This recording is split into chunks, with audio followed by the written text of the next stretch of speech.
Sem Papas na Língua. Com o professor Dionísio da Silva. A história de cada uma das 26 letras do alfabeto está num dos livrinhos da coleção De Onde Vêm as Palavrinhas, de Dionísio da Silva, publicada pelo grupo editorial Alta Books. Tá na hora da nossa aula, Carlos André. Eu estou fazendo esse jornal nas férias de Dônula e na viagem de Rodolfo Schneider, tudo mentira, não os compromissos dele. Eu estou fazendo este jornal para poder fazer a coluna. A coluna com o professor. Sem Papas na Língua, eu tenho autoridade para dizer, com o meu fraterno amigo, meu editor, Dionísio da Silva. Mestre. Tem aquela propaganda do Pinho, gosta. Mestre, como vai você? Bom dia, professor. Bom dia, Agatha querida. Bom dia, Andreasa. Bom dia, latifundiário Sobral. Bom dia, professor. Bom dia, ouvintes. Olha, Agatha, eu dizia a você nas nossas mensagens da manhã que eu vinha aqui só por causa do Andreasa. Sim, porque eu também sou demagogo, mas naturalmente estava brincando, porque o Andreasa é um querido amigo de muitos anos. Ele ia ser meu editor quando vem esses imprevistos e eu sou editor dele. Então tá tudo em casa, né, professor? Tá tudo em casa. Agora, hoje, meu professor, a gente vai tratar de uma palavra que não é palavra, uma expressão. E eu fiquei muito curioso, porque a frase, eu conheço a história, mas a palavra me escapa, que é a expressão juiz sentado, juiz em pé. Tá na ordem do dia o juiz. Ontem todo mundo ficou sentado. Muitas horas. Luiz Fux botou todo mundo sentado por muitas. O pessoal queria ficar em pé, professor. Pois é. Olha, Andreasa, se a gente fizer uma experiência das reuniões feitas com as pessoas em pé e com as pessoas sentadas, a conclusão óbvia, em todas as pesquisas, não há uma única exceção, é que as reuniões com as pessoas em pé duram menos. As pessoas tratam de ser mais objetivas. Quando senta, fica todo mundo confortável, você vê que para mais de hora na reunião, professor. Sim, e acontece um defeito de estilo muito praticado ontem pelo Fux, que foi a prolixia, prolixo, gastar muitas palavras para dizer a mesma coisa. Eu não quero criticá-lo em direito, né?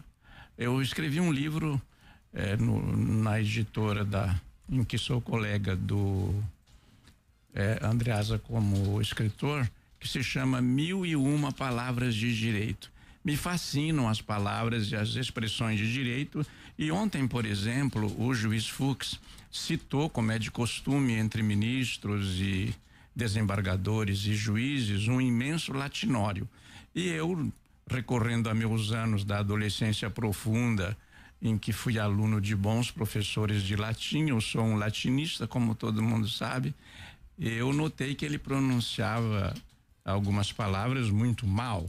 E o cônego Germano Peters teria reprovado algumas pronúncias. Por exemplo, ele não diz pena, ele diz poena, porque a gente escreve poena em latim, né? Mas se pronuncia pena, de onde veio a palavra pro português. Mas, Andreasa, preciso responder a sua pergunta, meu querido.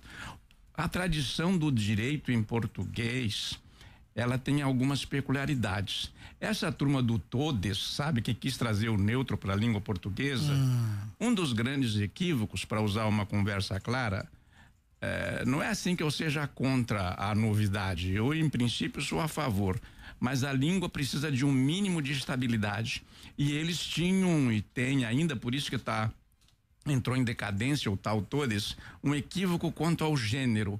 Algumas palavras da antiguidade clássica surgiram no grego e no latim como masculinas, porque não havia profissão. Por exemplo, você não tem a profissão de política e de juíza. Então essas palavras, assim como não tem a de marinheiro, então essas palavras, independente da terminação que marca o masculino ou feminino, como nauta, argonauta, astronauta, surgiram para designar homens. Não havia mulheres marinheiras, a não ser só muito mais tarde, nem juízas, nem mulheres exercendo a política. No direito, o juiz é aquele, vem do latim iudex, que é aquele que diz. Ele diz o direito, mas ele não sabia. os juízes que explicavam o direito para o povo, eles iam em duplas. Um ficava sentado com os livros para ver em que lei se baseava e o outro explicava. Por isso nasceram em dupla. O sujeito, o juiz em pé e o juiz sentado. Um conhecia bem a lei, consultava, mas não sabia explicar. E o outro explicava. Aliás, o de não saber explicar, eu acho que virou uma tônica no Supremo Tribunal Federal. Sim. A tristeza do Andreas era que Fux estava sentado com tempo. Poderia ter resumido bastante. Até a página do livro que ele estava citando, ele deu ontem. Aquilo foi método, né? Para irritar mesmo os seus colegas, claramente. Professor, uma frase muito falada sobre a qual as pessoas frequentemente, se não sempre, desconhecem. Ainda há juízes em Berlim. Vamos provocar aqui o rei, não é o rei Xandão. Não é, sem maledicências. O rei Frederico II. Vamos à Alemanha. O Frederico II, quando a Alemanha então se chamava Prússia ainda, ele determinou, com o mesmo étimo de palavras que a gente diz iudex, que é de dizer, dicere, em latim o dizer, tem a mesma origem de também ditador, aquele que diz e você não pode contestar. O Frederico II, um dos déspotas esclarecidos, segundo a história, se a gente tiver que escolher entre déspotas esclarecido ou ignorante, é melhor o esclarecido, não é? E o Frederico II era muito esclarecido, não confundia mas com mais, não errava o português, como faz o Alexandre Professor, de Moraes. o senhor está especialmente maledicente hoje, gostamos. Apreciamos. Você provocou. Sim, apreciamos. Primeiro foi ele, né, Agatha? Foi ele, professor. Você é testemunha e o Zé Paulo também. Então, o que acontecia? O Frederico II determinou um plano de habitação no qual incluía um moinho da propriedade de um senhor que foi contra. Ele não quis aceitar a indenização do Estado por aquele moinho em Sanssouci. A localidade ficou conhecido como episódio do moleiro de Sanssouci. Então eles disseram assim: você não tem medo de enfrentar um poderoso como o Frederico II? Ele disse essa famosa frase: ainda há juízes em Berlim. Eu vou pro pau, vou pra briga. Vou pra briga. Porque Isso. Porque acredito que ainda lugar, né, André? Acredito que tenha juiz nessa bagaça. Isso. Eu acho que tem juiz nessa bagunça, né? Nessa bagaça.